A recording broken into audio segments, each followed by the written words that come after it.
At some point in your life, you have had a few hours disappear completely. You sat down to work, and when you looked up, the room was dark and 3 hours had vanished. You were not more disciplined than usual. You were just somewhere else entirely. Locked in, effortlessly productive. That was flow, and it was not an accident. It was a specific neurological state, and once you understand the mechanism, you can stop waiting for it to show up randomly and start triggering it deliberately. Here is what is actually happening in your brain. Psychologist Mihaly Csikszentmihalyi spent decades studying peak performance across athletes, surgeons, artists, and musicians. What he found was consistent across every single domain. Flow is not a feeling. It is a measurable neurological condition. Your prefrontal cortex, the part responsible for self-doubt and your inner critic, goes quiet. Dopamine and norepinephrine flood the system, sharpening focus. Time perception distorts, and the friction between you and the work disappears entirely. Your inner critic shuts up, your focus narrows to a laser, and your best work comes out almost without trying.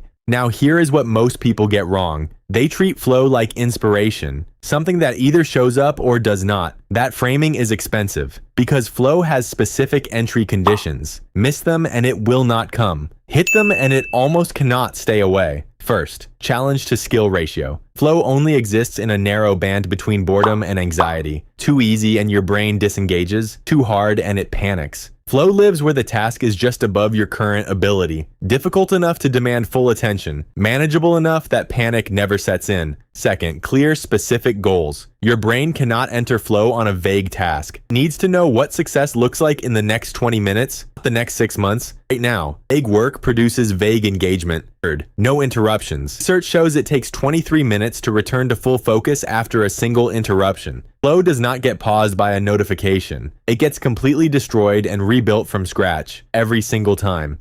Your phone on the desk is not mildly inconvenient. It is architecturally incompatible with your best work. Here is the practical entry sequence. One specific task, 90-minute timer, phone in another room, every notification off. Start with the hardest part, not the easiest. And when the first 10 minutes feel like friction, push through it. That resistance is not a sign it is not working. It is the inner critic quieting down.